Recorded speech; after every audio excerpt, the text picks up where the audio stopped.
over Jordan Love. I I'm knew gonna it lose it. We didn't even get into starting the show before somebody brought on Malik Willis. The show literally hadn't even started yet, and the words Malik Willis already came out of somebody's mouth. All right, well, welcome back to the Visco Fanatic Tuesday evening. We're here to talk Packers, their win over the Giants, and then preview their upcoming game at home against Minnesota.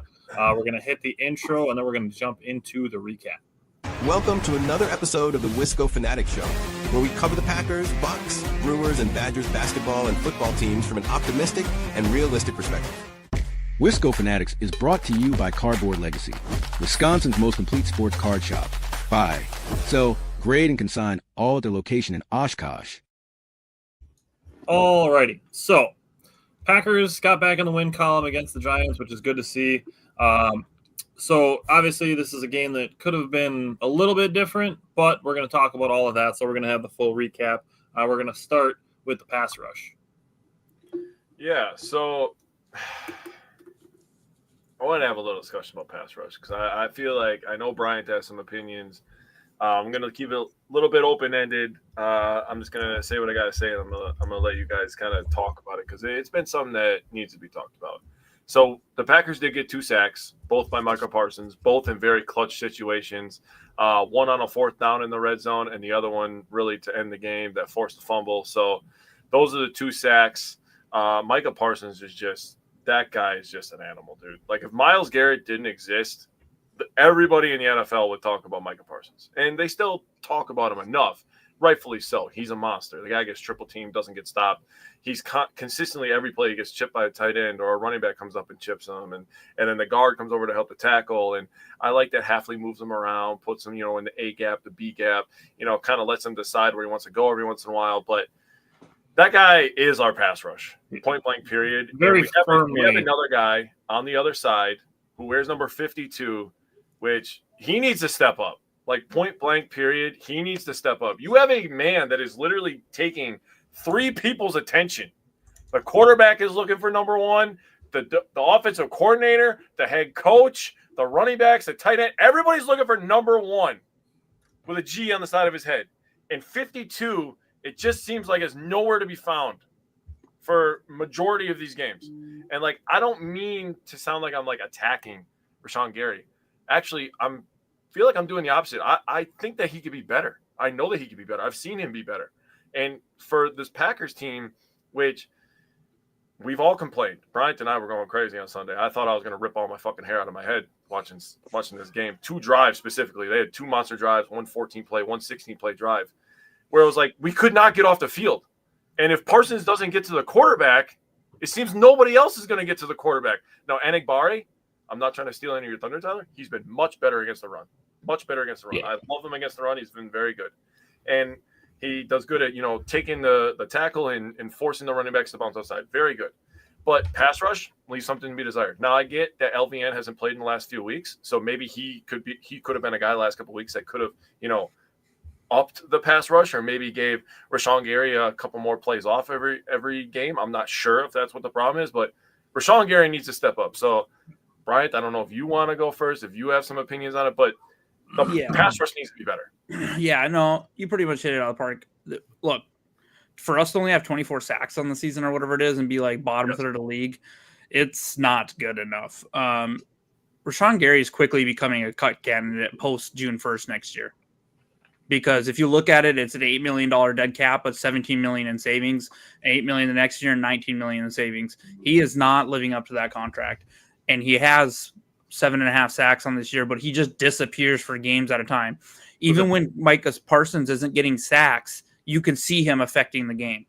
Rashawn Gary, I do not see that right now.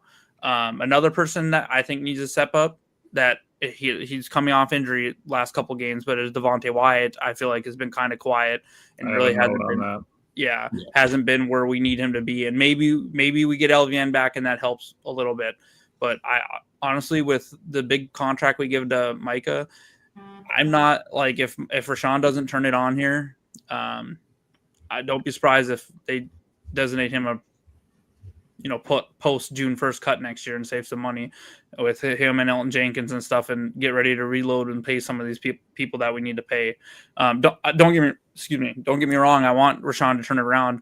I mean, I have a Gary jersey. I love the I love his attitude and his motivation or whatever. Or maybe, I could see him being the type of guy that would take a pay cut as well to stay in Green Bay, but they might need to work something out with him. So, and do a more like performance-based type of contract.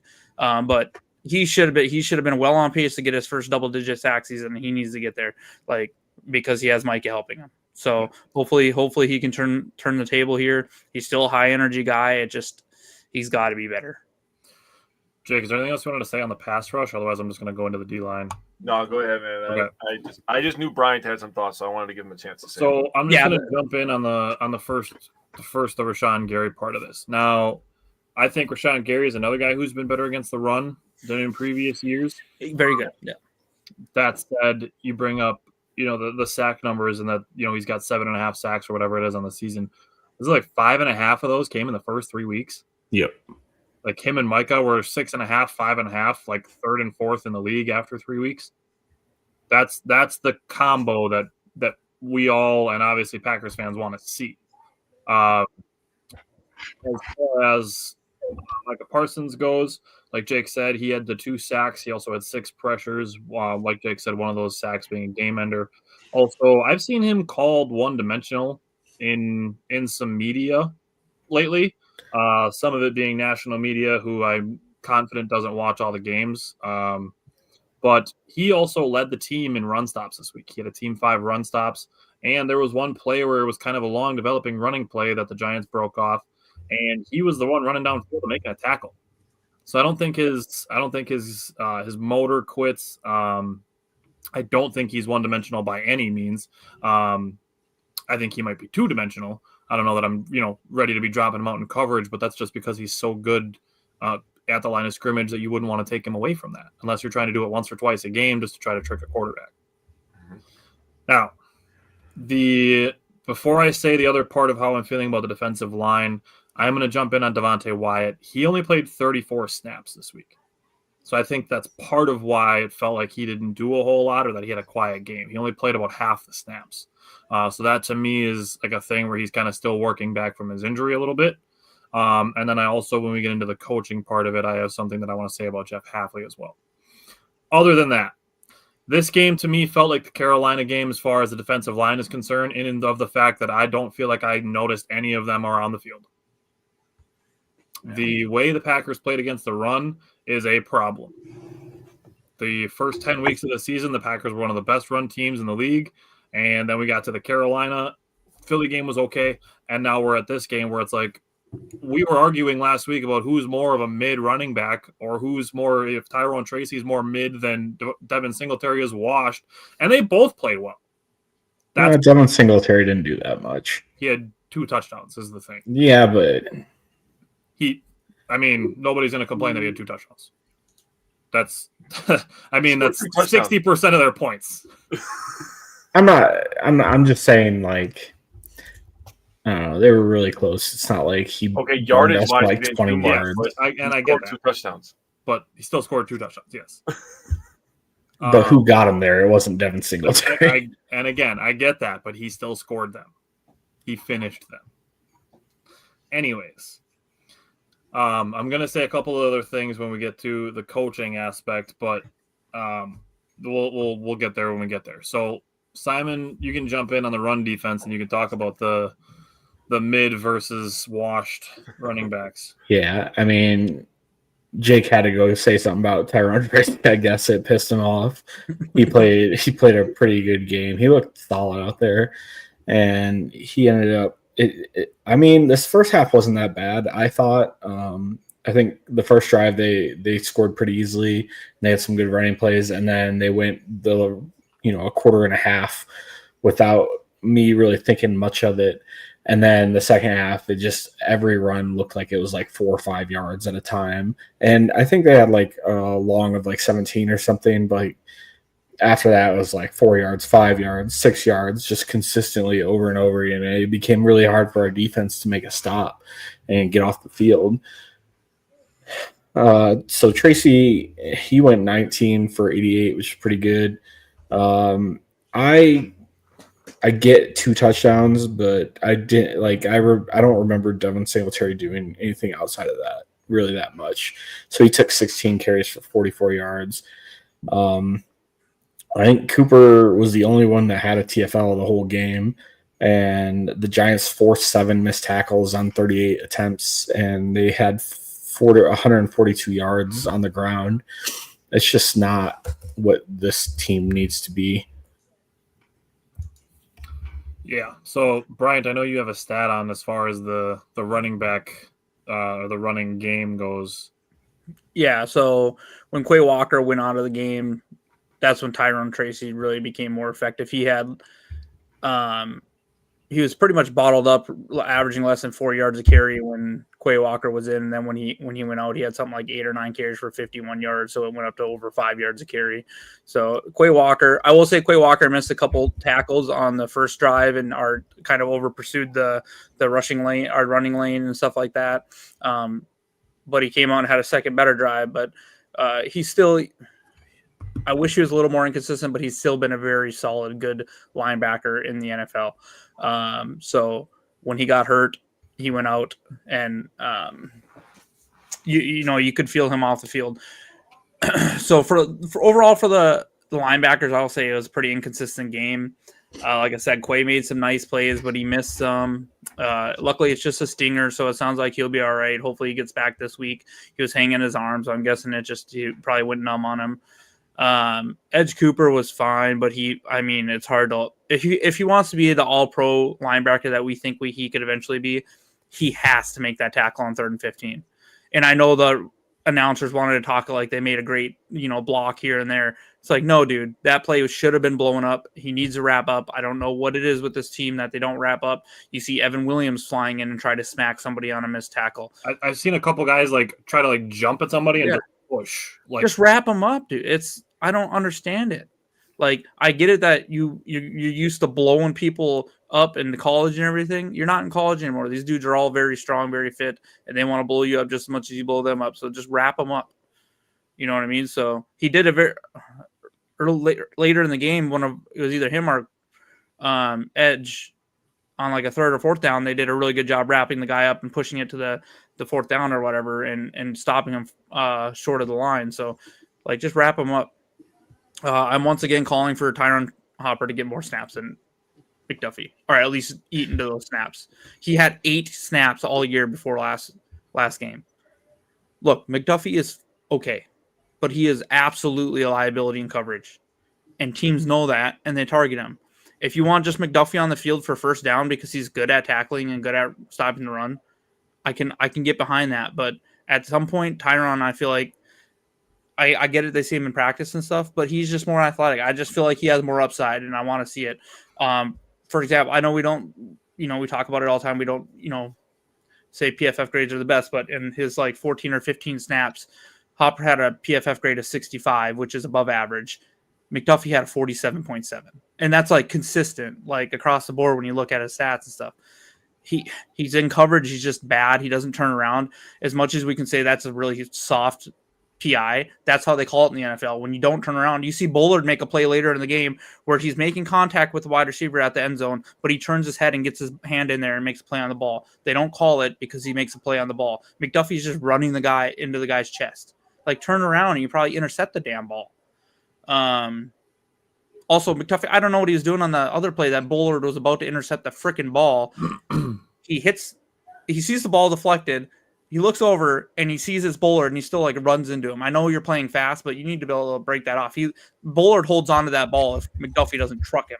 And that's a different, an interception we could hold on to right there. So I just really want to see Tyrone. I don't want to see Tyrone Hopper get more plays because Quay Walker's hurt. I want to see Tyrone Hopper get more plays because the Packers stop with their blind allegiance to McDuffie because LaFleur knew him in college and Halfley knew him in college.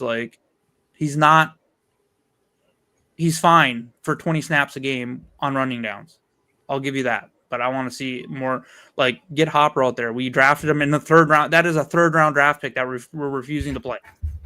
I don't know after this week if we could say that McDuffie's good against the run. I mean, you just talked about how when Walker went out, the running game went crazy, right? Yeah, true. And obviously McDuffie, dude, Quay Walker does so many things that people don't even talk about. Like he does such a nice job getting vertical on these run plays and stuffing guards, forcing running backs to bounce to the outside. Like he does such even if he's not making the tackles, he's changing where they're running. Those are the things that when we talk about like things that don't show up in the box score, those don't show up in the box score. I think he's one of the guys too that's fairly consistently like tapping the defensive lineman, move a step this way, move a step that way also. Another thing, like you said, that doesn't show up in the box score. Yeah, so I don't understand the blind allegiance to McDuffie. I wish it would change, and I wish Hopper would at least get some snaps, and maybe we prove it. Maybe the same thing happened with the kicker. We get Hopper out there, and we're like, oh, this is why he's not playing, but at least give it a chance because it's not like McDuffie is like crushing it. Game changing. I agree with you on that actually. Also, I have like kind of an open-ended question. What the hell happened to the rallying of the ball that we saw the first month of the season too? What the hell happened to that? Yeah, the Packers we were all excited, like, oh shit, we tackle now, we fly around, we hit people. We have 4, 5, 6, 7, 8 guys around every ball carrier. We're tackling like crazy. We're coming out with energy. Now we have one guy over there and they miss a tackle and they get 5 extra yards and then 3 people show up. Like, and I recall reading in spring camp about how often they're rallying to the ball and punching at the ball and everything like that. Right now, the only time I see them punching at the ball is when they shouldn't be punching at the ball and trying to tackle the guy. If you're the only guy there, you can't be punching at the ball. Let the next person come in and punch at the ball. You need to bring them to the ground. So I feel like they just need to get back to a little bit of fundamentals here. And hopefully, pulling on an ugly win where they should have had 4 interceptions and all this other stuff, hopefully that can turn the tide a little bit. You know what I mean? Give him a little confidence back. Get him feeling comfortable. The cavalry, LVN, I feel like, he practiced limited twice last week. This seems to be kind of the Packers trend. They get him back, practice a little bit. The next week they ramp him up and they play. So Jaden Reed, he'll probably practice a little bit this week. He probably won't, and then hopefully he'll play against Detroit. Save that for when we get there. We're talking about Jaden Reed and the linebackers now. Well, maybe he can play better than McDuffie at linebacker. I don't know. I went and looked at Tyron Hopper's. I pulled up his college coverage numbers because he doesn't have any in the NFL. In college, he gave up 71% completion, which, McDuffie gave up 79, so it's not a far cry different. It is lower, but it's in about 20 more snaps, so McDuffie's sample size is a little bit smaller. So I guess I'm just saying if the reason for taking McDuffie off the field is because he's bad in coverage, I don't know that Hopper is the answer. Well, I can tell you, I've seen the SEC and the other one played in the ACC. So I'll also say, which is fine. I'll say this: I've seen one of them. We're talking about years of difference now, too. Yeah, and I'll say this: I've seen one of them make a big pass breakup this year so far, and I haven't seen the other one make a single one. So don't forget that 2-point conversion that Hopper broke up playing coverage on the line or tight end. Right. I'm like I said, I'm just giving you the numbers. You're talking about one play. To be fair, you're talking about one play, which I understand. Yeah. But I also want to give Tyron Hopper credit for something else that he's doing. Tyron Hopper has been very good on special teams. Yeah. And I'm not saying that that's not a reason to give him more plays on defense, but he's doing well in his role. I think that bodes well, obviously, for more playing time going forward, which is deserved. But I think that's potentially setting him up for a bigger role next season. Well, I wish it'd be this season. At least give him a go at it. I understand.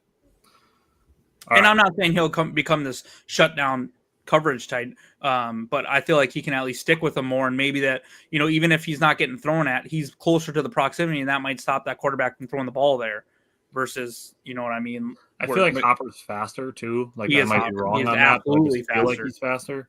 He is. He ran a 4 something, I think.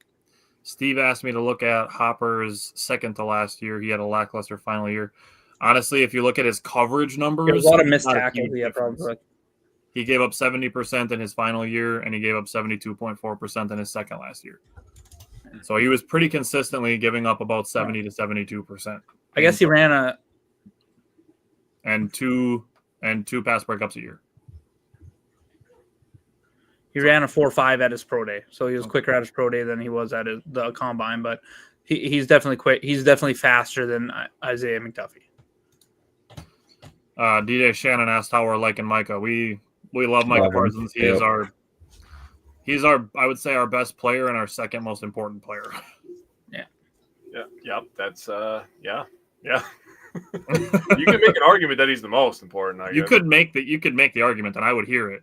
Yeah, but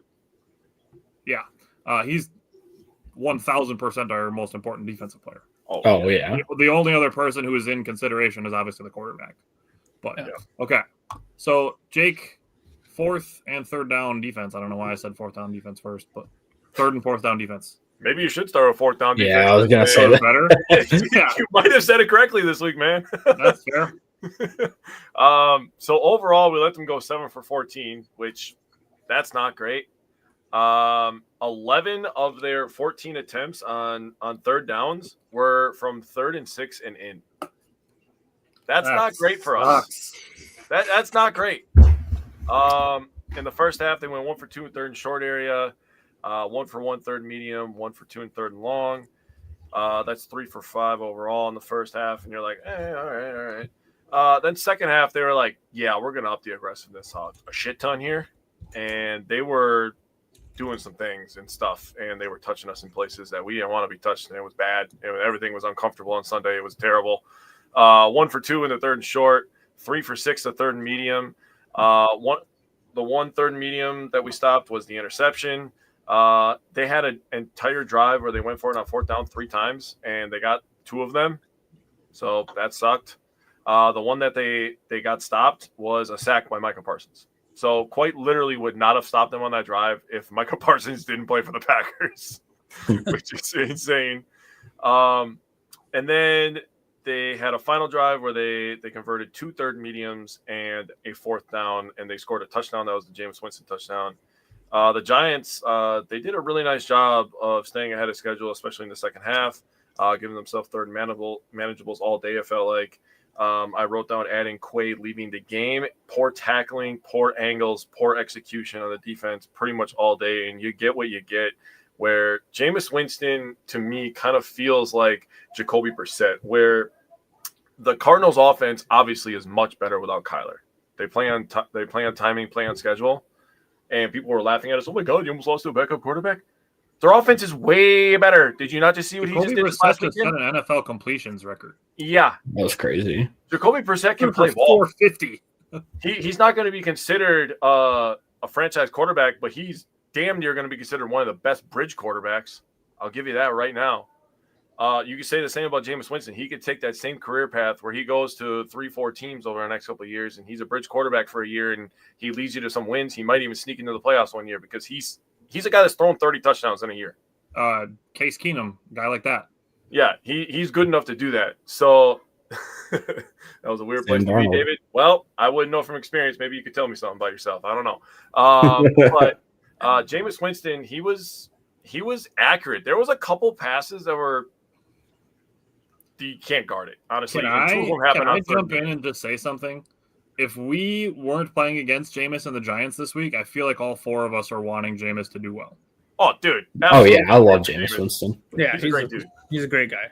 Great guy. I hope he balls out the rest of the year if he's playing in place of Jackson Dart. Me too. I agree. Steve had a good point. Veteran QBs are ball knowers. That is fair. That is true.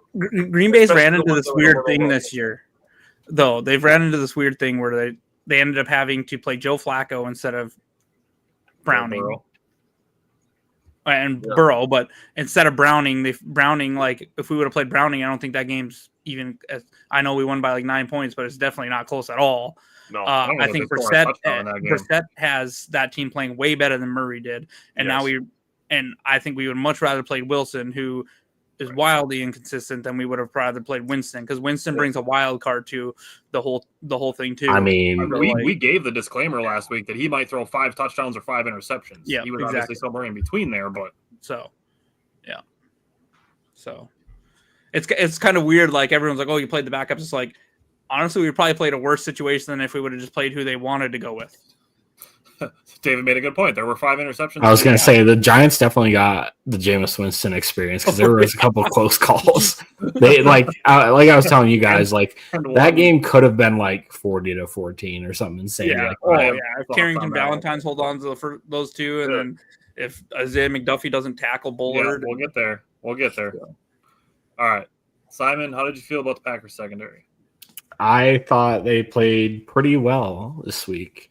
I thought Nixon, especially, can we just say something nice about Keyshawn Nixon? I know there was like that one, or like there was the Dallas game and like the first half of the Steelers game that he looked pretty bad. But outside of that, I think he's been super solid and 100% worth his he's not getting paid enough for what he's doing out there right now. They should give him Nate Hobbs money. Yeah, Dead plus ass. more guaranteed. But he's been good for us this year. I'm not saying he's like Packer on the team this week.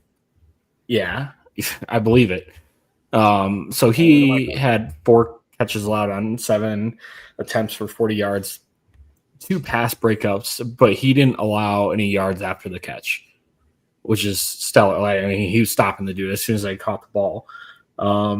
Bullard has also been really good this year, and he actually leads all cornerbacks in yards per reception, if that makes sense. Like if he allows a catch, he's like right.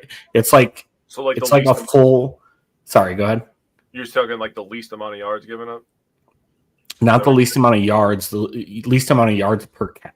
Oh, okay. So they're not like going deep on him or anything. And I understand that's kind of like a slot thing, but like it's like a full yard less than the guy ahead of him. Bullard's been so good from like he's 5 yards out to the line of scrimmage. He's been so good this year. But he did make that big play in the end zone this year too, or week 2. So. And I kind of talked to not bad about him, but I said that's something that he can improve on going into last year was his cover skills, and I think he's kind of answered that. I think he could be kind of, if he keeps improving, I think he'll be our long-term slot guy. I'm very interested to see what they do when Hobbs comes back. Are they going to do this crap where it's like we paid him, so we're going to play him type of shit? Or are they? I don't think you can, because Valentine, I think, has been very good lately. You cannot take Valentine off the field right now. And that's what I'm saying. Like, who are you taking off the field? For is to spell Bullard, just to give him a couple plays off. That's the only thing I'm using him for right now. And we've talked about his contract. Hobbs' contract is not that bad. He can be cut after this year. Yeah. That people look at like the whatever 66 million or whatever. It's like, oh, that's a lot. He only was 16 million guaranteed or something.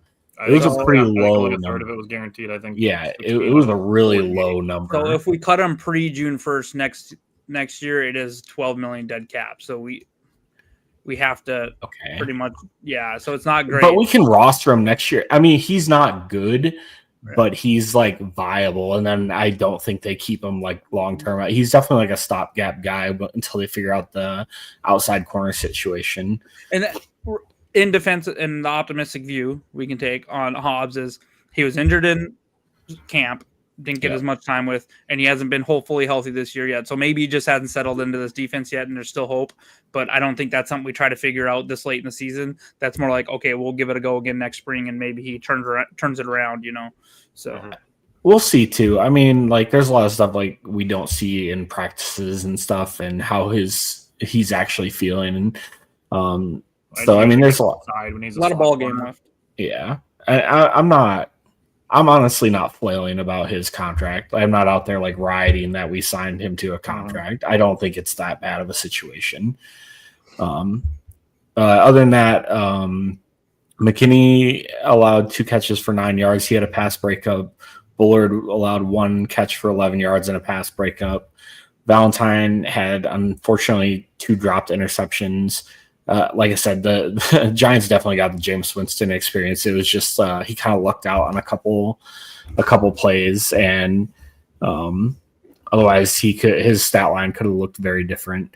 And then Evan Williams with the game-sealing interception. I know this one was kind of on Jalen Hyatt because I don't think he ran the route is essentially what happened, but good on Evan Williams for not actually dropping the interception. Yeah. I think the one that McKinney got the pass breakup for, I think if he doesn't touch it, I think Nixon makes an interception on that one too. Yeah. I was flipping out when he touched it. I said, what? It was like also natural reaction. I mean, you can't. Yeah, that's like just football. The only one that really bothered me was McDuffie, because like I felt like McDuffie should have known that was his own guy there and not hit him. Like he should have tried to avoid him. But dude. He was like a bull, dude. Whatever was in his way was red, bro. He was hitting it. David brought up a good point with Hobbs. He can be a third or fourth if we grab some corners. Yeah, and that's not Packers bad take a either. corner in the first, in their first pick next year in the second round. Like, I'm fine keeping Hobbs for 2026 and then cutting him after next year, and that barely hurts them cap wise. Yep. Okay. Anything else you want to say about secondary, Simon? No. Right. Thumbs up. Red zone defense. Yeah, I didn't write too much down about this. It's going to be real quick. They gave up 2 touchdowns to Devin Singletary. First drive was very well scripted by the Giants. I'm going to give them some credit. That was a nice drive. The offensive coordinator was showing out there. The new interim head coach, I should say, was showing out there a little bit. And then they gave up 1 rush touchdown to Winston, where they had to convert multiple 3rd and 4th downs on the drive. And then the 2 that we stopped them were massively clutch sacks from Micah Parsons. Again, I'm going to make another correlation to the Cardinals game. Excuse me.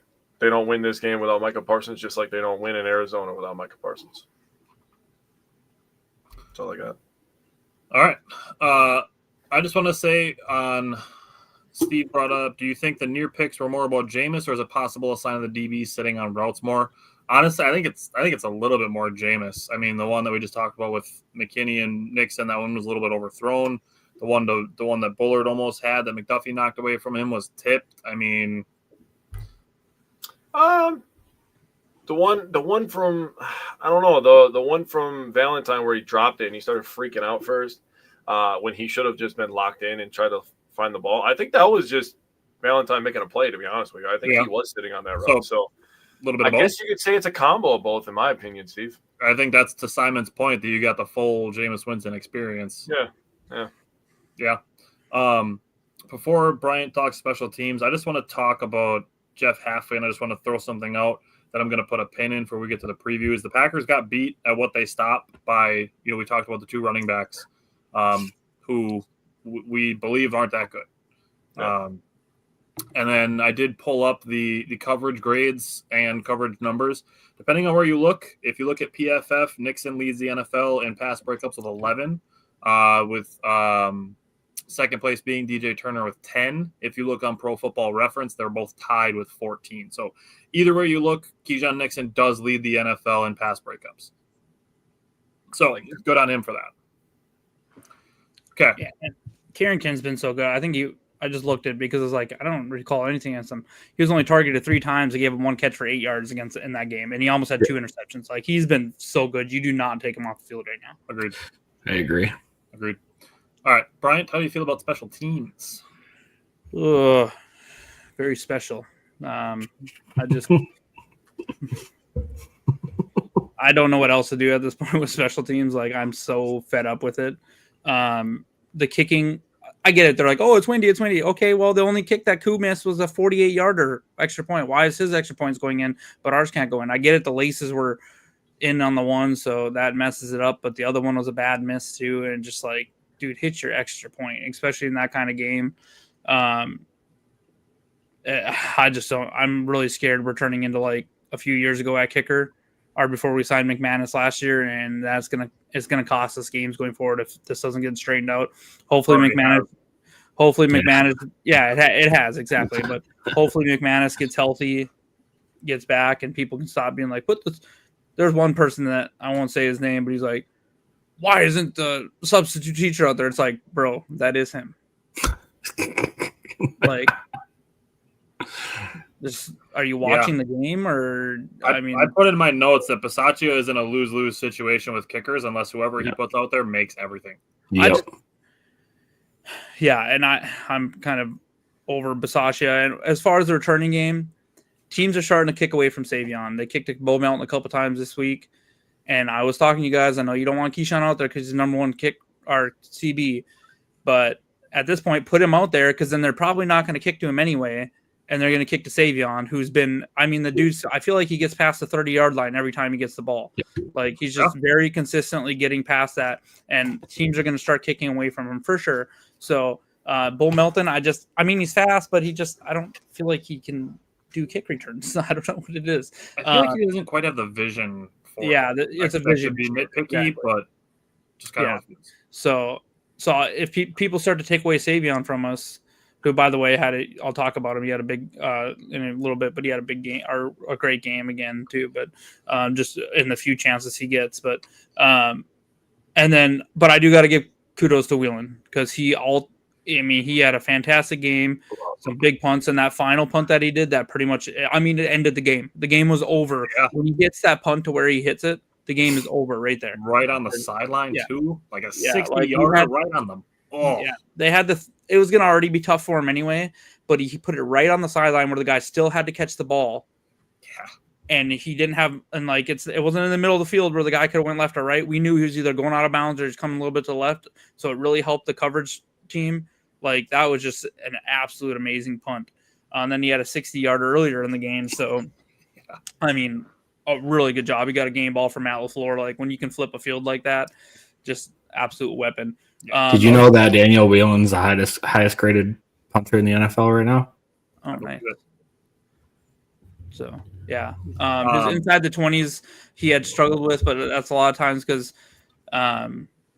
it's not like he's been kicking crazy amount of touchbacks either, though. So he's been hitting some bombs, and then they get a return just outside of the 20 quite a bit and stuff like that. But I'll say the snapping wasn't very good. Like there was one play where Whelan on a punt. That was this game where he had to like catch it and adjust it and get the punt off still too. Like so, the snapping's been a little bit of a concern. I know it was windy out too, but hopefully get that straightened out. But that's overall, reason to give Whelan credit for kicking well in the wind. Yeah, great job by Whelan. Everything else is crap. Other than Savion. With the kick returns, I think you can put the two guys anywhere in the landing zone you want. So. I don't know because I haven't really seen it. I don't. Yes and no, but they kind of got. We're trying to line them up like 1-1 instead of 2. I feel like if you do that, kickers they're gonna be able to kick it pretty close to into the landing zone to the other side. Yeah, I don't think it would work very well. I think you pretty much have to have them split like wishbone style. Just trying to think of ways to not be able to avoid our best kick returner. Yeah, and if they want to kick it to Keyshawn, then let them kick it to Keyshawn. If we're gonna put him out there for a random punt return here and there, like we did, like what the hell are we doing? By the way, I think we put him out there against the Eagles again, and it's like, why is he out there? If you're gonna put him out there for that, put him on the kick return where he's definitely gonna. They can't even touch him. They can't even be close to him until he touches the ball. Put him on that and let him get a full head of steam and let him just fly. If you're gonna put him out there, so if you're gonna risk him on a punt return, I get it. Our punt returner got injured or whatever it was that game, but like Dobbs was beat up with his chest, but. Yep. Put him on a freaking kick return. Yeah. I'm down for that. Steve brought up Eric Stokes. He's having a pretty decent season. Yeah, he looks better. He's happy for him. I wouldn't, go as far as say he's having a really good season, but improved is fair. Okay. Going into the offense now. Simon, how did you feel about the tight end? Yeah, I'll just start with it. We missed Tucker Kraft. Yeah. It is a slim pickings at the tight end position, and I don't know. Musgrave had a tough day. He had a drop and a fumble, had a catch for -1 yard. Josh Wiley had his first touchdown in a Packer uniform. We take those. A little rub route on the right side of the end zone. Fitzpatrick had 1 for 5 yards, but none of these guys are going to be like difference makers. Yeah, well, and not even that, because like nobody's Tucker Kraft on this team, but there's no difference maker, huge difference maker. But I thought Musgrave looked good in blocking on his limited attempts. I will. Now LaFleur did come out and say he has to have. There's no reason for him not to get more snaps in the second half. So it's not like his fumble or whatever. I think that was his last play. He actually played for the rest of the game or something like that. So they said that he did say he needs to be on the field more, but. Yeah, I was just going to say that LaFleur said that wasn't even supposed to be a rub route. Yep. Yeah, he literally said that in his presser that it wasn't supposed to be a rub route. Like it worked out. Watson just literally trucked that fucking dude. Yeah, he did. He did. Wiley was wide open, dude. He was within a yard, so it's legal. He was. It's legal. And LaFleur said it too. He said it was legal. We were within a yard, but it wasn't supposed to be that way. I was like, okay, well, it looked like it. So I'm trying to look and see just if there are any other tight ends available. I will say that Wiley can probably be an average tight end, especially in this Packers offense where he's going to be a little bit more wide open. you know, when Jaden Reed starts to come back, he was teasing, by the way, on not I saw that stuff, Brian. He was teasing on Instagram about his comeback. So once he comes back, I think shit starts getting real because it looks like Watson's starting to ramp it up a little bit, man. And we'll get there too. I'm not trying to get too far ahead, but I still think this offense has a chance to be really good. We'll have to see how week to week really Josh Jacobs is, but it'll be interesting. Yeah, there's really not much out there. You'd have to sign someone off a practice squad. I mean, looking at like Gerald Everett. Oof. He's not bad, actually. But I think he was more of a receiving tight end again. And I feel like we have that in Musgrave. We're just not using him as much. Right. I really like Wiley. He could be good for us. Yeah. and honestly, at that point, like maybe you're just kind of picking the experience. But yeah, it's slim pickings. I mean, Jordan. Yeah, I think CJ Uzomah. Yeah, we're pretty much gonna have to roll with who we have at this point. Yeah. And I'll talk about something I think that we could do when I get to the wide receivers here. Okay. Maybe Atlanta should give us Kyle Pitts since they don't know how to fucking throw him the ball. Well, I mean, there's plenty of guys that other teams could give us if it was. It's no longer the trade deadline, so. I know, but just give him to us so you can have a career. Yeah. So they're not going to use them the rest of the season, anyways. True. Steve said Wiley could be a diamond in the rough, and that's why we brought up, you know, when the Packers signed him, that we all had him in our top 10 tight ends of that draft class. Huge target. Yeah. So Brian, go ahead, jump into the wide receivers. Yeah. Okay. I feel like they snapped back to last year with the drops. So going into, which was not great to see, that hurt us a lot. Like people complaining about Jordan Love. I'm like, did you watch the game or did you look at the box score? Did you watch the game or did you look at the box score? You looked at the box score because if you watch the game, you'd know he hit 5 wide receivers in the hands and they dropped it. PFF only gave him 4. I'm sorry, I'm giving Christian Watson a drop along the sidelines. Yeah, catch that. Especially when you look at some of the catches he's been making. Not taking anything away from Christian Watson. I think he's been phenomenal since his return. Yep. Still had a great game. I said to you guys, if he makes that catch on the sideline, he'd have a god game.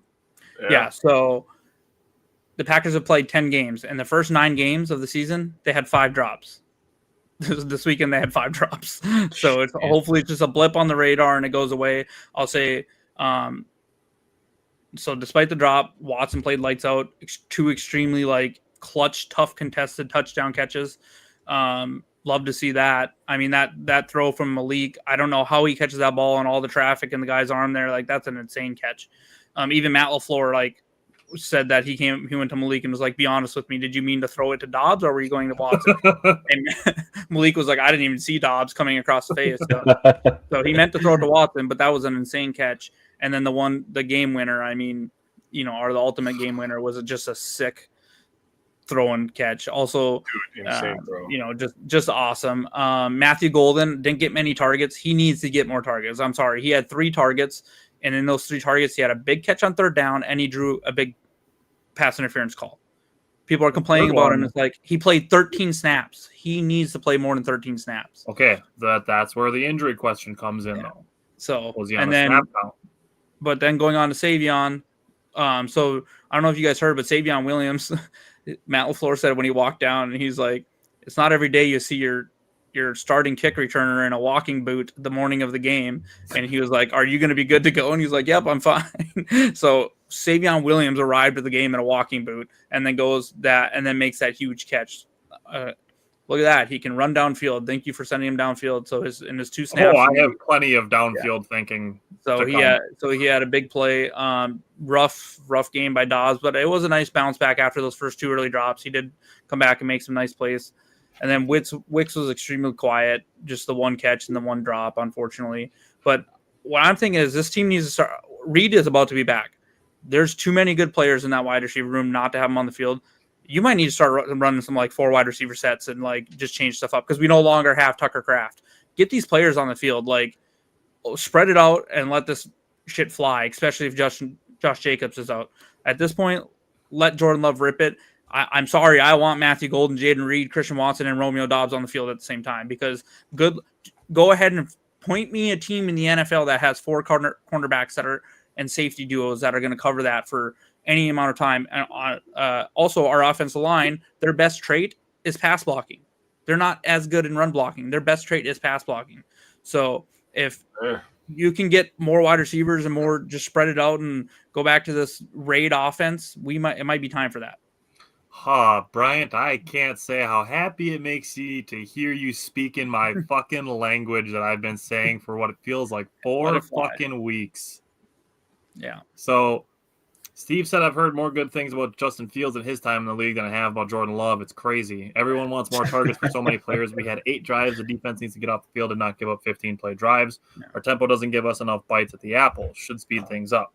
Also, I will say we'll talk about Jordan Love in a little bit, but looking at the pass game distribution, 9 different players were targeted. All 9 had catches. So, there's so much of, this guy should get more, but then you're talking about taking away from other people. So you look at Romeo Doubs, he had 7 targets, should have, or I will say, let's say he could have had 7 receptions, should have had 6 receptions.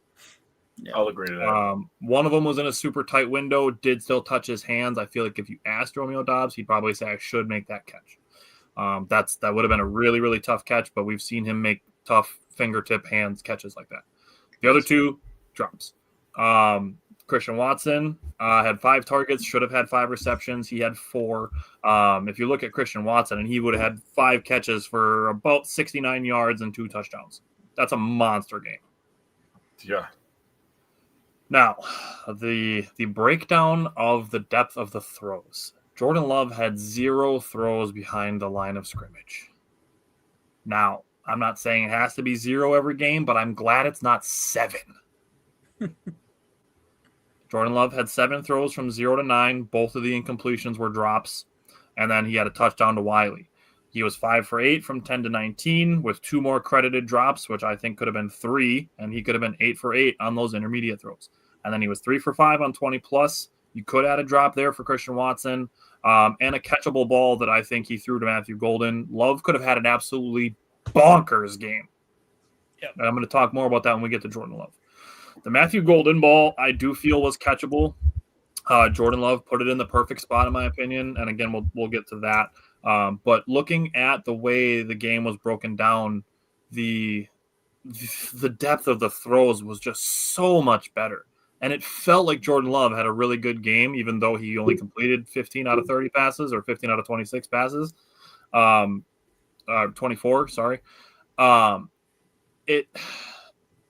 It shows on the tape, obviously, like Brian said, if you were actually watching the game, it doesn't feel like he completed 50% of his passes. It feels like he should have been completing about 75% of his passes. And, we'll get into that. But if you look at Jordan Love's passing grade, it was blue on PFF. It's not even green. It's beyond green in the blue at 93.4 is his passing grade. So that's where some of that opinion from PFF does get baked in, but we agree with them on this because of the drops, because of some of the crazy tight windows that he threw into. And they're downfield. And I have more to say about that when we get to Jordan Love. Steve said, did you see Jordan Love's numbers against cover 2? Almost 92% completion this year against cover 2. Love that. All right. Brian, how did you feel about the O-line? I feel like it's pretty much been a lot of the same. I will say that's kind of a positive sign that Ryan, I didn't really notice a big drop-off.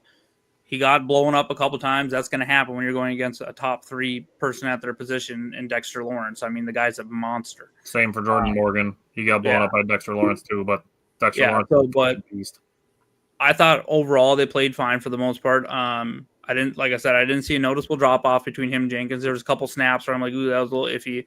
It's got to be a little bit better. But, Walker and Morgan definitely struggled some as well. But I thought Banks played a pretty good game in the run and pass protection. I felt like Tom, thank God the injury was just a, quick, wind knocker or whatever it was. He got right back on the field. I thought they did a good job creating some holes in the running game, like Emmanuel Wilson's long touchdown run before Jacobs went out. He broke off a couple runs. And then they really limited the pre-snap penalty. I think they had 2 penalties or 1 penalty the whole game. I think it's 2 on the offense line. So overall, very, one was a big hold, but one of them's on. But actually, that we came back, and that was on the drive that Jordan Love got hurt, and we got the touchdown on. So like, it didn't ultimately bite us. But overall, I thought it was a clean enough game against what is actually a very good defensive line. I mean, they're not slouches over there in New York. Yeah, they're missing a couple people, but they're still, they're one of their strengths is their defensive line. So they have They have Dexter Lawrence and then 2 top 5 picks. Yeah. So good team still. Yeah. So our good group on that team. So overall, I thought they played fine enough. Yeah. Simon, how'd you feel about the run game? I thought their run game was pretty all right. I mean, losing Josh Jacobs obviously sucks, and I will get there, but I don't think he's playing this week. He looked pretty good before he left. He carried the ball for seven times for 40 yards, forced a missed tackle, and then he unfortunately injured his knee on that awful turf, which is a whole nother discussion at MetLife. Yeah, concrete turf. Sorry, whatever. I can't believe they're going to rip that out, put a grass in for the World Cup, and then turn around and put the turf back in. That's literally the dumbest thing I've ever heard of. I don't get it either. If you needed a better excuse to switch to grass, seriously, just keep the grass in there. I don't know. Wilson had carried the ball 11 times for 40 yards and a touchdown. Brooks had a carry for 8 yards. Melton took an end around for 70 yards. 17 yards. Damn. 17 yards. Reading is not my strong suit. Love carried twice for 7 yards. And he forced a missed tackle, but man, like, he needs to chill out on some of his runs. That's how he ended up going out of the game for about 7 plays. And then Malik Willis, when he was in, had 1 carry for 16 yards. All in all, the Packers carried the ball 23 times for 128 yards and a touchdown. Love that. So one thing I want to ask you, I was talking about during the game too, I don't understand why when Jacobs is in, they'll spell him with Emmanuel Wilson, but when Emmanuel Wilson is in, they won't spell him with Chris Brooks, who got his 1 carry for 8 yards, is phenomenal in pass blocking, and I think he had a catch as well. It's like, why is this guy not like he needs to get more snaps. If Josh Jacobs is out, I think he needs to be a 50-50 share. Emmanuel Wilson can break a run, but I think it's got to be closer to 50-50. I don't know that it goes so far as 60-40 at least. 60-40 would probably be fine. 60-40, sure. I think realistically it's probably going to be more 70-30 just for the sake of consistency. Yeah. Hell no, it's going to be closer to 50-50. The Vikings blitz like 50% of the time, and Emmanuel Wilson sucks ass in pass pro, dude. Yeah. You trying to have Jordan Love die this week? That's this game specifically. Agreed. Will be 50-50. Steve said Brooks should be our 3rd string right tackle. I'm talking like 70-30 in carries, not in snaps. Carries. I thought you meant like snaps. I'm talking 50-50. Carries, Brooks is absolutely going to play. Absolutely. In snaps, it should be 50-50. Yeah, 50-50. Snaps, yes. Snaps. Brooks should be our starting right guard, dude. You see that guy block? As a monster. So strong. Jake, how did the Packers do on 3rd and 4th down? They were elite, to be honest with you. 7 for 11 is the elite category. They were good in 3rd and short, 1 for 1 in the first half in the 3rd and short, 1 for 1 in the 3rd and medium in the first half, and 2 for 4 from the 3rd and long range. The first 3rd and long that they picked up was a 3rd and 8 that mentioned 16-yard run by Malik, and then a touchdown. So then after that, they're 4 for 6 in the first half, which is just like, wow. And then in the second half, they were 3 for 5, 1 for 3 in the 3rd and short area, 1 for 1, 3rd and medium, 1 for 1, 3rd and long, which was the catch by Savion, which does not happen if Brooks does not pick up the blitzer. And, dude, he literally blocked him for, like, I'm not kidding, probably like 6 seconds. That was insane. A linebacker. And that's the guy, by the way, for people who forgot, that's the guy that knocked Jordan Love out of the game in the first half. That's the same guy that hit Love, where Love had to go in and get the nice little shot and the nice little tape on him. That's the guy that laid down the law on Jordan Love earlier. And Chris Brooks, you said, don't touch my quarterback ever again. And I'm going to deliver this clutch pass on 3rd down to Savion Williams, and he's going to catch it. And it's going to be awesome. So Packers overall on 3rd down were really, really good. Yeah, love that. Similar with the red zone. The first trip to the red zone was set up by that Malik Willis run you guys talked about. Josh Jacobs ran for 6 yards. Malik Willis threw to John Fitzpatrick for another 5. 2 more runs got him to the 1-yard line, and then a touchdown to Christian Watson on their first trip. Second trip, it was 1st and 10 at the 11, set up by a 22-yard pass from Jordan Love to Romeo Doubs, and then Emmanuel Wilson had an 11-yard touchdown run. Third trip to the red zone was a 1st and goal set up by the defensive pass interference drawn by Matthew Golden. They had 1st and goal at the 3-yard line. Emmanuel Wilson ran for a yard, and then Jordan Love threw a touchdown to Josh Wiley. And their fourth trip to the red zone was a 2nd and 7 at the 17-yard line, and Jordan Love threw a touchdown pass to Christian Watson. So the Packers were 4 for 4 in the red zone, which is great.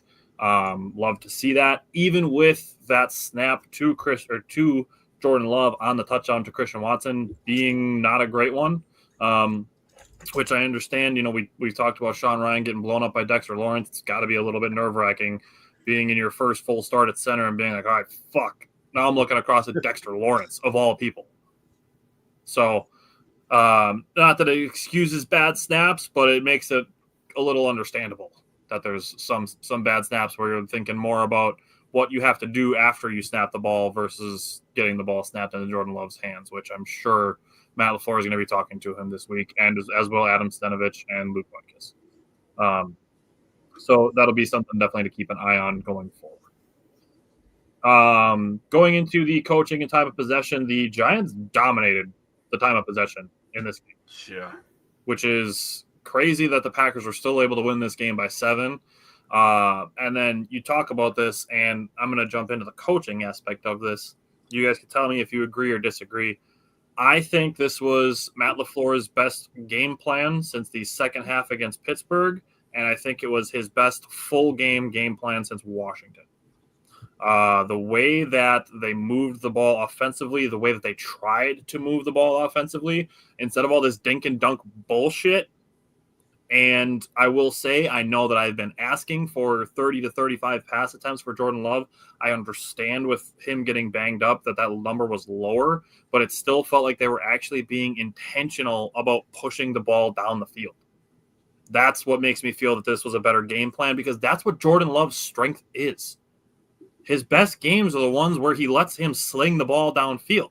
I'm going to give the stats when we get to Jordan Love, but it's not a secret as to why this felt like a better Jordan Love game.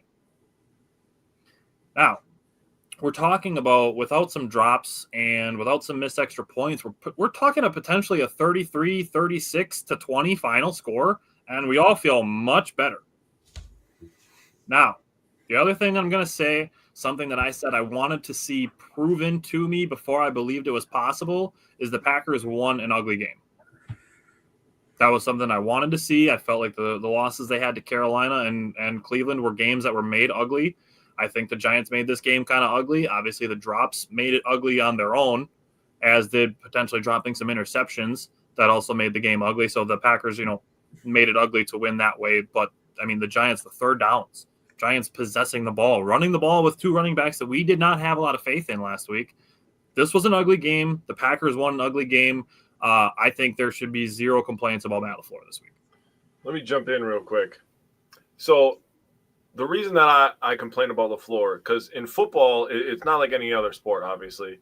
But in football, a lot of times, and I'm sure you guys will agree with this too, sometimes you're running stuff in the first half so you can set something up later, right? Sure. That's why you run the ball. You do the zone read so you can set up the play action, right? Run the ball so you can set up the pass. And sometimes people pass to set up the run. I 100% agree with you. This felt like the most rhythm the Packers have had offensively almost the entire year. I felt also like everything that they did made sense. Like, we're going to run this play so this happens. And the drops, obviously, the numbers could look insane. We don't even know what it would look like if they catch them. Like I said, let's just say they add a touchdown and make the 2 extra points. We're talking a 36 to 20 win. Yeah, they don't have to catch every single pass because they're not going to. But you also can't have 5 to whatever. I've seen up to 7. I've seen the number 7 for drops too. So you can't have that many drops, right? And that's going to be an anomaly. But in terms of game plan and route combinations, by far the best game plan he's had all year. I agree. I will say the only thing that's concerning to me is, once again, like we even hear from the broadcast, it's like oh, this is exactly how the Giants wanted the game to go. I still feel like we're trying to beat teams at their game too often. Then we're trying to make it so they have to beat us at our game, which I don't think a lot of teams can do. I feel like a lot of times I feel like we're playing the game that the other team wants to play versus what we want them to play. So I think I only feel that way, honestly, in the Giants game. I only feel that way about the defense. And so the running. They wanted us to drop all those interceptions. They wanted no. I'm saying, but like, yes, not playing much on the line of scrimmage and letting them, and them running the ball and really controlling the clock against us. Like, that's, you know what I mean? That's what I'm getting at. I'm not saying you. I'm saying, like, for the broadcasters, I know this was Drew Brees' first career game, and I thought he was pretty good, actually. For them to say something like that is just egregious, in my opinion, because, like, okay, some of those run plays don't even happen if we catch the interceptions. So what are we talking about right now? Yeah. But this will be a game where we cannot let the Vikings dictate the terms. Like, this is a team, horrible, you know. Dude. Hold on. Yeah. So. Okay. So let's talk about Jordan Love. So obviously the completion percentage isn't good. If you look at the box score, it's not good. But Bryant, what do you think about Jordan Love? And if you want to throw in the couple plays that Malik Willis had as well. Yeah, I mean, everyone that's the people I've seen that said, well, Malik Willis should start. It's like, you didn't watch the game. For the one touchdown that Malik, you can't sit there and say that same scoring drive wouldn't have happened if Jordan was on the field. They're at the 40-yard line or whatever when he got knocked out of the game. He was driving down the field, and he had made a play, and there was a hold before that. Like, so yeah, great job by Malik to get up, come in there, and make that play. I think if we want to run any RPO and stuff, I think there's something to be said that maybe we can give Malik a few snaps a game here or there. Because I feel like we didn't want to do that a couple years ago or last year because we want Jordan Love to be comfortable. But I feel like Jordan Love is mature enough and comfortable enough to where he would be fine with that. And he can, I know he said he never wants to come off the field, but he's more established now. If we know we want to run on a 3rd and 1 or whatever and kind of throw a wrinkle in, throw Malik out there and make them say, okay, are we going after Malik or are we going after the running back? Fine. I'm fine with that. Anyways, but Jordan Love should have 99.5% of the snaps going forward.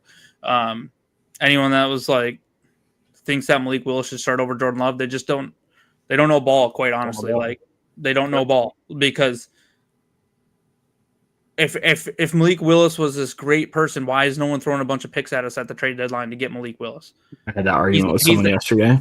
He's a very good fit for our team. I think he might get priced out from us next year because a couple people that are QB desperate might see how well he's played when he comes in.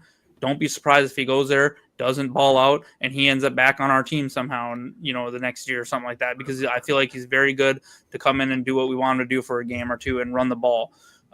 But Jordan Love, I thought he played fantastic. He was hitting. I mean, that throw to Savion and directing him. That's like the stuff we've seen out of Aaron Rodgers. That throw to Christian Watson after he bobbles that snap, he doesn't even blink, and then he throws a perfect ball to Christian Watson. I mean, he hit Romeo Doubs, like we said a couple times, perfectly in the hands. I don't think he threw one turnover-worthy ball this whole game. Like, so I'm very happy with how he played. So. Steve brought up a good point. He said not only do the drops affect the raw numbers, but it kills momentum, and that's way more important than the stats. Momentum is absolutely a big thing.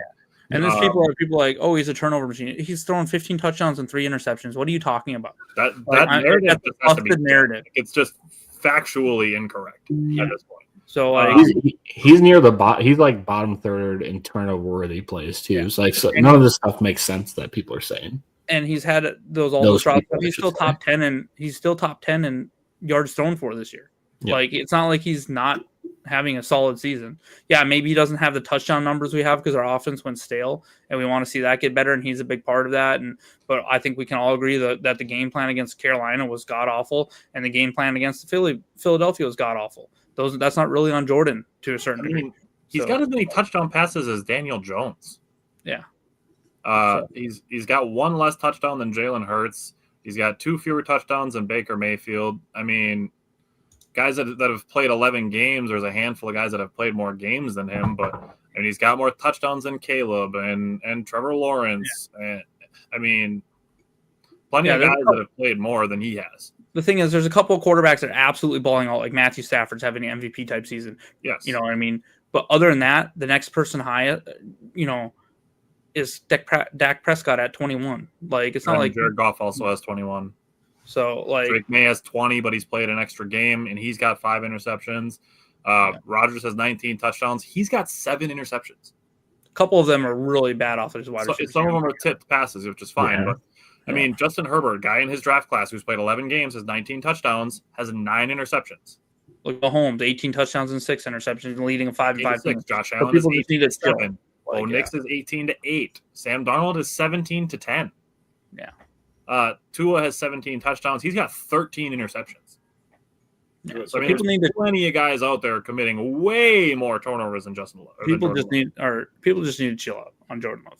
Yes, and Steve brought up a good point too that his pocket presence to avoid pressure is also very good. Yes. I was looking at that earlier. Simon was leading that charge, man. I'm gonna give Simon his flowers on that. He's 22nd in the league out of qualified quarterbacks in pressure to sack percentage. Like, he's a good manipulator in the pocket. I always give him love for that part of this game. Yeah. Anything else you want to say about Jordan Love, Simon? Love him. Toyota-thon. Let's go. Fuck yeah, dude. Fuck yeah, dude. Also pulled it up. Jordan Love is currently tied for 5th in big-time throws with Drake May. And he's 10th in the league. And he's 3rd in the league in adjusted completion percentage and 10th in the league in average depth of target. He's also 5th in the league in QBR. Yeah. Oh, so he's good? He's all right. He's good. He's a top 10 quarterback. He's a top 8 quarterback in the league. Yeah, I would say top 8-ish. Yeah. I'm not ready to say he's top 5, but he's top 8. If he goes out there and performs in January, there's going to be some discussions about top 5. Yeah, that's fair. It's all right. Toyothon's coming. I mean, you get some of the guys who are like the kind of the 1-year wonder kind of guys, like Sam Darnold last year, who was having a good year this year. But again, those 10 interceptions with only. Well, he did throw like 4 or 5 of them this weekend, though. So,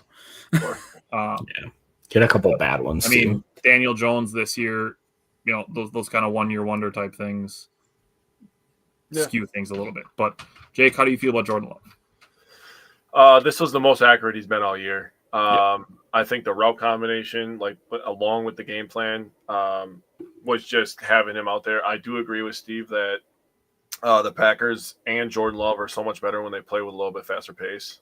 So I would like, if you have a bad opening drive, I would. Oh, by the way, remember I talked about they haven't scored in the first quarter. They scored in the first quarter this week. So, yay, we did it.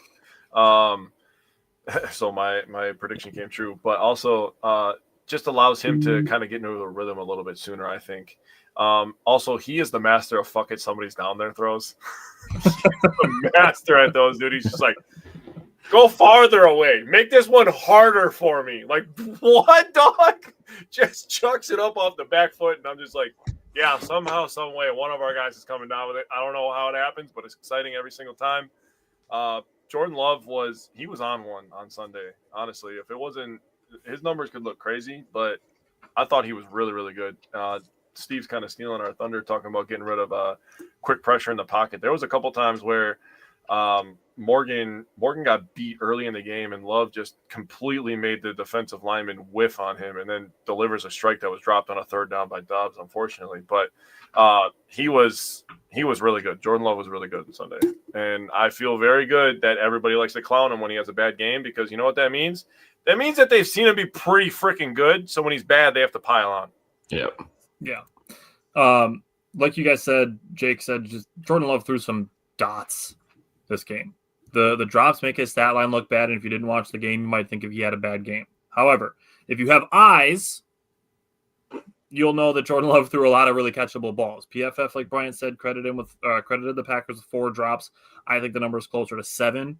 Let's say 6. Let's say it's 6. And Jordan Love finishes 19 of 24 for a 79.2% completion percentage for 255 yards and 2 touchdowns. People perceive him a lot differently coming out of this game. he still had a 65% completion percentage with the drops. Like, it's not like even his numbers don't even look bad still. It's just the yards. People are like, oh, he only threw for 174 yards. Sure. But he also threw 2 touchdowns. Missed a handful of plays and only threw the ball 24 times. Yeah. And when he needed to make a throw, he made a throw, right? He made several. Exactly. And And like I said, even the deep ball that he threw to Matthew Golden, I still feel was catchable, and I still feel that was a very good throw. And reason being is if you see where Golden is, you see where the defender is, and you see where the sideline is, that ball lands right between Golden and the sideline. So if Golden is looking this way, not this way, and is able to get his eyes on the ball, that's just something, if you want to earn more deep field targets, be able to get the eye on the ball. That's something that even though Christian Watson, like we talked about in the Philly game last week, that he went and, batted a ball away from a defender that he could have tried to go catch, still got his eyes on the ball. The one that he dropped this week still had his eyes on the ball. The touchdown he made in the back of the end zone was fucking awesome.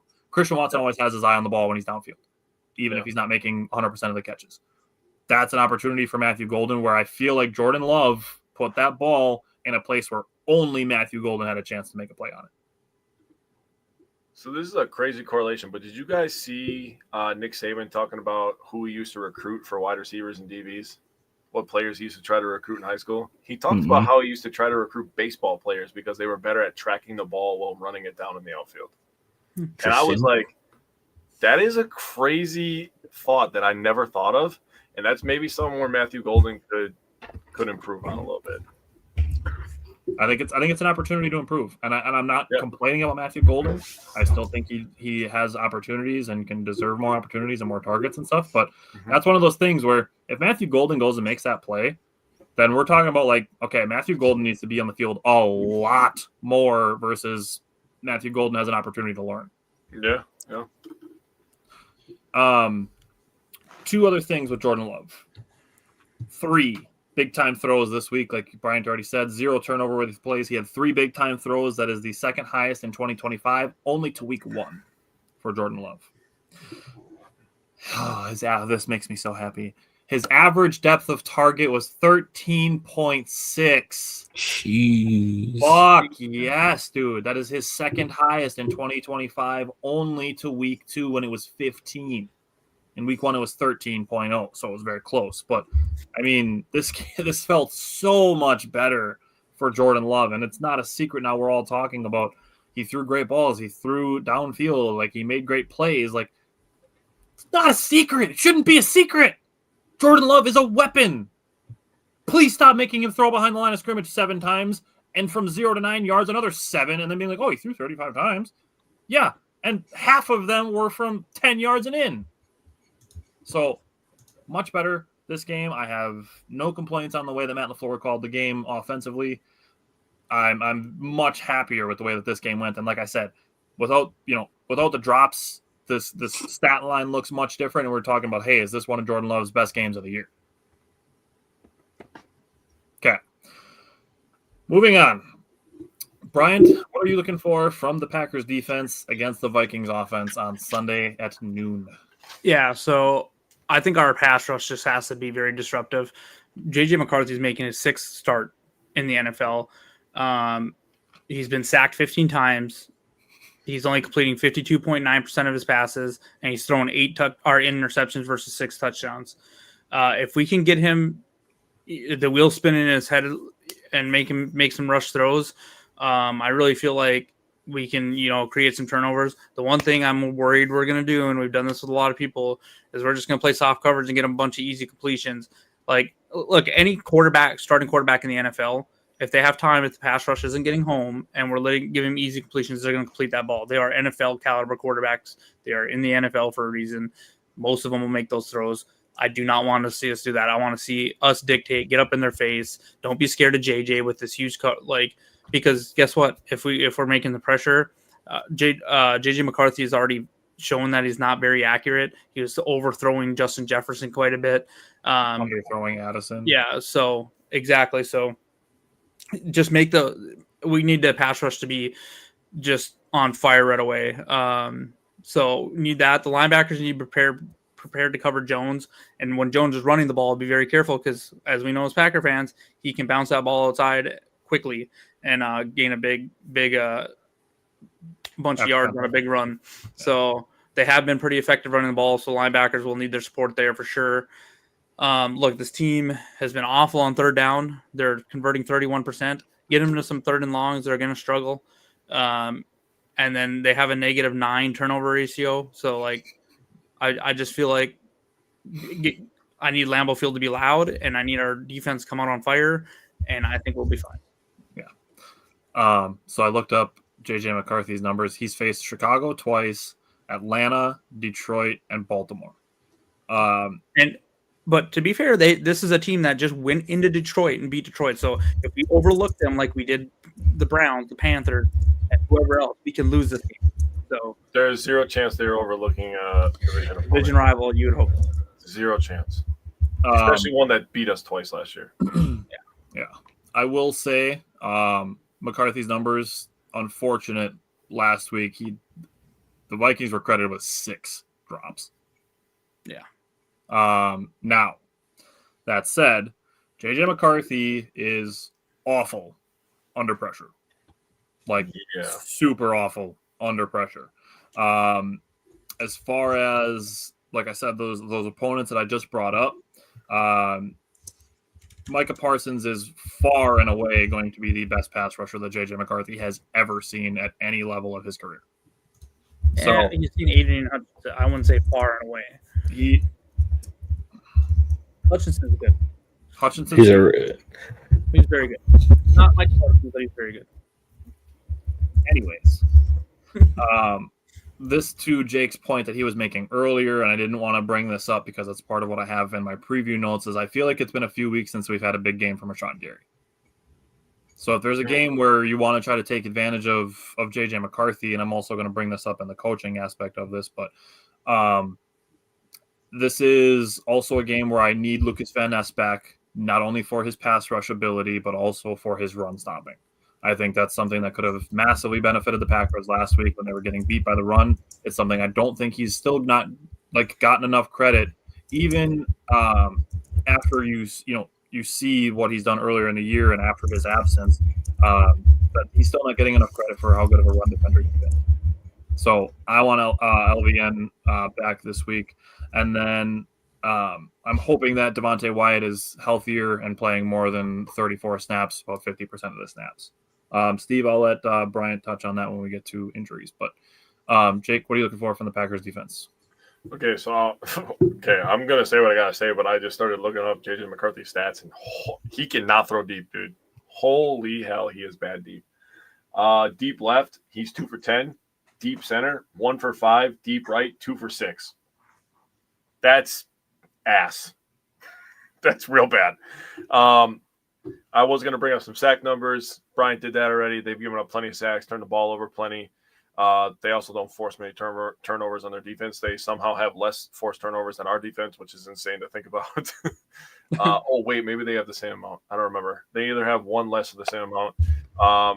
On paper, you would look at this game like if you didn't know these teams and you were just getting into football and you're like, oh, the Packers don't have that many good cornerbacks. Oh, the Vikings have a lot of good skill position players. They should be a bad matchup for the Packers. And then enter in the quarterback, and holy crap. I wish I knew the name of this guy, but some dude made a list he makes a list every week of the top 5 worst throws that he sees from quarterbacks in the NFL every week. He had 3 honorable mentions, all for JJ McCarthy. And then 4 of his top 5 were JJ McCarthy, bro. Sheesh. When I tell you I watched that video 3 times and I laughed every single time, oh my God, I was Yeah, Steve said with those receivers too. Oh, Steve, you're gonna love my Simon Says. It's crazy. But the last thing that I will say is you got to tackle. Tackling has to improve. It doesn't matter if it's in the run or against the pass. We have to tackle better. I do not want to go back to those years where I have to worry about when a guy catches the ball if he's going to get 10 to 20 extra yards after somebody tries to just launch themselves at him. So let's tackle and let's get to the quarterback. Simon, what are you looking for from the Packers defense? I kind of echoed a lot of what Bryant said. I think another thing too, and just in general about JJ McCarthy, is he's first in the league in turnover worthy play percentage. Yeah, it's not good. And then he's just right now. I give him a lot of the benefit of the doubt. He is in basically his first year, but that's something the Packers need to capitalize on is making him uncomfortable to make bad decisions and poor throws. And then we also need to capitalize off it too. Can't have any dropped interceptions. Yeah, that's fair. Bryant, what are you looking for from special teams? I literally wrote, I don't know. Like it's like a box of chocolates, right? You never know what you're gonna get or if you're gonna get anything at all. So I don't know. I've said it so many times. I just want the fundamentals, and they can't even do that. So I guess the one thing I'll say, please don't make a play that ruins the game against the team we should beat in Green Bay. I'll say that. Yeah. Lambeau. Simon, what are you looking for from the Packers offense? Honestly, Minnesota's defense isn't that bad. I think versus the run. Head coach, so nah. You mean in general he's going to be? I thought you said he's going to be the head coach. No, not their head coach. Okay. I gotcha. Brian Flores is a very good coach. Yeah, honestly, the offensive line is just going to be a huge part of it. Minnesota's 22nd in the league in yards per game on the ground. Unfortunately, losing Josh Jacobs, that just means that Emmanuel Wilson and Chris Brooks are going to have to step up. I don't think Marshawn Lloyd's going to be back this week. I highly doubt it. But there's optimism around his injury that he's going to come back pretty soon, and it'll be interesting to see what they do in the running back room with Josh Jacobs' injury not being that serious. And then just dealing with the blitzes, like Sean Ryan's going to have to step up and call out the blitzes and just ensure that Jordan Love stays in a clean pocket all game. Jake, what are you looking for from the Packers offense? So what I'm looking for from the Packers offense, the Vikings don't have massive sack numbers. They have 26, which sadly is more than us. They rank 10th, tied with 4 other teams in the sack ranking. They're second in hurry percentage at 12.4%, and they're third in total hurries at 41. First in total blitz calls and percentage. They have 145 total blitz calls, and they blitz 43.9% of the time. The Packers O-line has struggled with some A and B gap pressure. But if you look at Jordan Love, and I have the numbers ready here, I'd expect Chris Brooks to play a ton since they do like to blitz a lot, and he's very good at pass pro. Jordan Love, when blitzed, is 106 or 67 for 106, 8 touchdowns, 1 interception, 872 yards. He has 6 big-time throws, and he also has 8 drops when blitzed. But other than that, he literally is lighting up the blitz. And the number one guy he's going to have to look for, our best man beater at wide receiver, Christian Watson. He runs the deepest routes. He did last year. He ran over, what was it, like 3.35 or whatever yards per route versus man. Every other wide receiver on the Packers ran barely over a yard, like average against man defense. So Christian Watson is going to be huge against the blitz. I'm going to jump in because the first thing that I have written down with what I'm looking for from the offense is I'd be happy to see Christian Watson lead the team in targets this week in every aspect of the short yardage, the deep balls, and the red zone. With the red zone, Green Bay is still number 4 in the NFL at 67.5% touchdown percentage. So I'm looking for like 3 out of 4 touchdowns if they can get into the red zone 4 times. However, Minnesota does have the number 4 red zone defense, allowing only 48.4% of red zone trips to end in touchdowns. So even if it's a situation where Packers, if they get like a 3 out of 5, 2 out of 4 wouldn't be awful, but I'd still like to be able to see them play more to kind of how Bryant is saying about doing what we do well versus trying to beat them at what they do. So other than that, I would like to see Matt LaFleur keep letting Jordan Love sling the ball downfield. I do believe that Jordan Love is a guy who can average 275 yards a game and 2.5 touchdowns. Like Jake said, with the Vikings blitzing a ton, I do think there is a potential where this game does end up being a little bit more like the second half against Pittsburgh, where they are throwing a little bit shorter, even though that's something that I've been pretty anti throwing the ball short.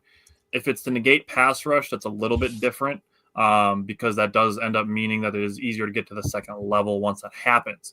doing it against teams who are sending 4 men at the quarterback and then hoping that somebody breaks a tackle or gets a clutch block, that's the shit that pisses me off.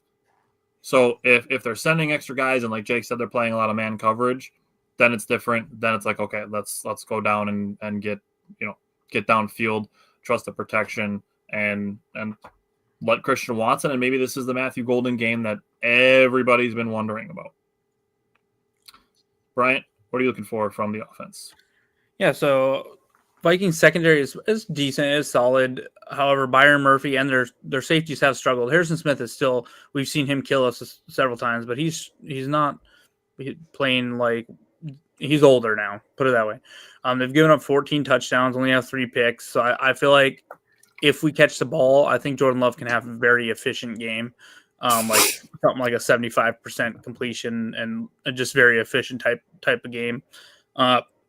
One thing that I'm a little worried about is they have been, so we'll talk about the blitzing. They're going to bring a lot of stunts and everything, so we need to be prepared for that. They have 7 players that have 2 sacks or more, so I like that stuff comes from everywhere on that team. They've also been very effective on third down. They're only giving up 31% or something on third down. So, and unfortunately, the way we're playing right now is we feel comfortable getting into third down situations. A lot of times, it gets a little froggy when you're sitting here trying to, okay, well, we'll have a scoring drive, but we're going to have to convert third down 3 to 4 times on this drive. Well, when the NFL average, no one is averaging over 50% on third down. So I'm hoping we can make some bigger plays on first and second down against this defense. I will say they're one of the worst in the leagues on fourth down, they've allowed 8 for 11 conversions on fourth down. So the offense line definitely needs to be ready for those stunts. And I'll say the one person I feel like you kind of need to know where he is at all times is Van Ginkel. Be careful throwing wide receiver screens against this guy. He will jump one and take it to the house. He's a very, very good player. The last thing I'll say, just because, this kind of gives a little jab again at our loyalty. Some players, Eric Wilson has 70 tackles for them, 3.5 sacks and 3 forced fumbles. And it's like, but we couldn't get this guy on the field over McDuffie. So that hurts a little bit, but so they have a lot of good players coming from a lot of different areas. So just be ready for the blitz. If we can pick up that blitz and the O-line's ready, I think Jordan Love could have a huge game. What injury designations are we watching for? Yeah, so not too many on the Vikings. A big one for them is Grenard. That'd be a big loss for them if he can't play. He was questionable last week. He had practice. I have a feeling he'll return this week. For the Packers, Jaden Reed, and I'll start with Jaden Reed and Jaden Reed and Marshawn Lloyd. I think they're both going to start practicing possibly this week. Matt LaFleur seemed like at least for sure, Reed has pretty much already said he's going to open his practice window tomorrow. But I don't think they'll play. I think this will be the type of you let them practice for a week and then maybe we see him in Detroit. Moving on to LVN. LVN had 2 practices last week. I feel like if he practices all week this week, he'll play. Quay Walker was a stinger. We might see him limited. Maybe he'll miss 1 week practice, and then I think he'll be fine this week. Nate Hobbs is getting towards that chance that he could start ramping it back up again. We'll see. Josh Jacobs, it's weird because they just say contusion with some swelling. Well, contusion is just a bruise, but that you don't know how big of a bruise that is, or is it a bone bruise, or is it just a bruise on the skin? You know what I mean? So I feel like they would have said bone bruise if it was bone bruise. So I feel like he just has a bruise. So it really is spot is what makes it hard to judge. Yeah, it's on the knee because that wonderful MetLife Stadium. It's like, so can he bend his knee properly and run? If not, he could probably be out this game. But that's pretty much all the answer. Oh, and McManus. Obviously, we got to keep an eye on that. So. Steve said the cover 2 stat that I shared about Love earlier, that coverage is a staple of Brian Flores' defense. Opportunities. Slow down, Steve. Jake, what's the weather going to be like? So crazy, but if you grew up in the state of Wisconsin, this is kind of how it goes. It snows today. We got a little bit of snow. I don't know how much did you get, Tyler? Like 2 inches? 3 inches? Couple inches. Yeah, it's already starting to melt. We probably got about 2 inches to it. I got 0. Look at Simon down in Texas. Yeah. He just stuck in Alaska for 3 years. Give the guy a break. Yeah, that's fair. So on Sunday it says sunshine and clouds mixed, high of 53 degrees, winds west southwest 5 to 10 miles. Dude, that sounds like what I saw today. I was like, God damn, that's a nice ass day. Yeah, that's a nice day for late November. Yeah, I'll take that. Yeah. Okay. Simon, I'll let you go first. Who is your X factor? I have Rashawn Gary. It's a good one. Bryant, who's your X factor? Do we still do matchups? You can do matchup as an X factor. Okay, well, my It's the X same factor is thing. Jordan Love, but my matchups basically is Jordan Love versus Brian Flores and his defense. So Jake, what about you? I also have that, and I was fooling around on Sharp Football Analysis, really good website if you guys have never been on there. And they break down a lot of like percentage of man coverage, percentage of zone coverage, and they run 18.5% man coverage, as the Minnesota Vikings do, 75.2% zone coverage, which Jordan Love absolutely destroys, by the way. And they have a stat that says middle open rate, and that means like middle of the field is like wide open. 63.8%. They are the number one worst team, and that has a lot to do with the cover two that Steve is talking about. I wrote down the numbers for Jordan Love between the numbers, which technically would be the middle open rate. 108 for 137. That is a 79 completion percentage. 1,104 or 94 yards, 8 touchdowns, and 2 picks. Is that good? If you pick up the blitz, please, Chris Brooks, do your job. Love is gonna fucking fry these motherfuckers, dude. Is that good? Fry them. It's gonna be awesome. So let me offer some very enjoyable numbers on the other side of the field as well. My X factor is Jeff Hafley, and I kind of tease this with the defensive line. Jeff Hafley played a lot of 2-down linemen last week against the Giants, and then we got gashed by the run, which didn't love that. But play less 2-down linemen this week, especially versus JJ McCarthy. Pressure makes him panic. JJ McCarthy's NFL rating under pressure last week was 13.9. 100 is average. His was 13.9 when he was under pressure last week. Dang. is that good? That's Nathan Peterman could have thrown the ball into the ground 30 times and would have had a better grade back. So let's go into score predictions. Brian, give me your score prediction from the head. 24-17. All right, I have the same margin of victory. I have 27-20. Naturally, the Packers are going to score 27 to win again. Go ahead. I also have 27 points to win the game. Nice. I get to 21. I have 28-20. All right. Justin said 24-21. God, I hope this game isn't decided by a field goal. God. Bryant from the heart. 30-17. I also have that. All right. I have 35-13. I'd love it. You have 35-13? 34-13, bro. You suck. I know, my fault. All right. Bryant, how many Simon Says you got this week? 3. I did bring a fucking knew bone. it. I right. did bring. All right. So the first offensive one, I cooked this one up a little bit. Okay. The Packers' longest play on the season is 59 yards. The longest play the Vikings have given up is 80 yards. I put that the Packers will have a new long play on the season, and Matthew Golden will go for a 70-yard plus touchdown. That'd be hilarious. That is bold. Hell yeah, I like that. I like it, but I don't think it's going to happen. It could be Christian Watson, too. One of those two. Oh, dude, if they go like a first play deep ball to Christian Watson and he catches it this time. This is what's going to happen. Savion Williams is going to return that first kickoff to the 30-yard line, and that the first play is going to be, -1 yard or something to Manuel Wilson, and then we're just going to bomb it.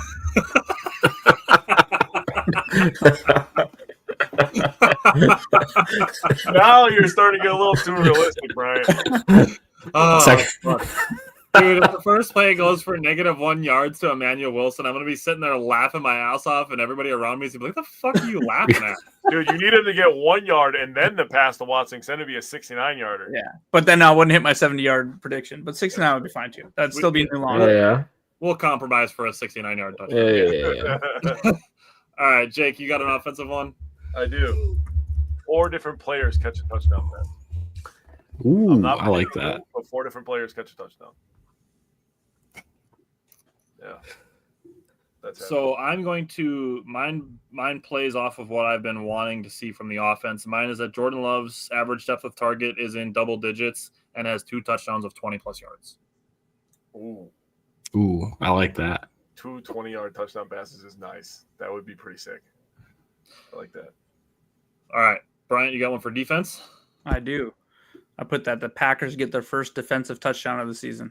Oh, yeah. Yeah. Oh, yeah. I like that. JJ McCarthy is a great candidate for that. That's a good one. Yep. All right, Jake, you got one for defense? I do. Xavier McKinney gets 2 interceptions. They could be McKinney. He's never seen him before. And JJ likes to overthrow the ball. So if he overthrows in the middle of the field. I'm just saying. It's not bad. Brian, I want you to give your next one because I want to save mine for last. All right, my bonus one, and I kind of alluded to it, and Jake even added more to it. I put that my bonus one is that Jordan Love has a 75% completion percentage, at least 250 yards and 3 touchdowns, just super efficient. Yeah, I like that. Yeah. Yep. Before you say yours, since you want to go last, JJ McCarthy throws 2 picks and takes 4 sacks, and then Chris Brooks touchdown. Oh, hell yeah. Chris Brooks touchdown is crazy. I love that. I love that. I'm on board with all that. Yeah. All right. So my last one is a defensive one. I have one that the Packers defense is good enough to make either Justin Jefferson or Jordan Addison slam their helmet on the bench. I think there's a 100% chance that happens. Yeah. I do think that Jefferson has grown up. I think if it was going to be somebody, it'd be Addison. He seems like he's the hothead. Jefferson was looking pissed last week. He looked. He didn't look. I mean, I think that was more like frustration from. Dude, how do you overthrow Justin Jefferson, bro? That guy literally catches everything, dude. And he did have a big drop or like 1 or 2 drops last week, though. Actually. Oh yeah, you're right. Yeah, that's fair. But his head might not be in the game because he's getting pissed off. That's fair. Just saying. All right. Well, we appreciate everybody hanging around and all the comments. We appreciate it. That's why we do the show live, so people can comment and give their thoughts and bounce ideas off of us as well. And Steve came with some great stats as well, which we appreciate. We will be back again next Tuesday. We'll be recapping the game against the Vikings and then previewing the Thanksgiving matchup with the Lions. So join us again next Tuesday. Other than that, Jake and I will be live tomorrow recapping Bucks and Badgers basketball and the Badgers football game. Other than that, we'll see you guys next week, and go Pack. Go Pack.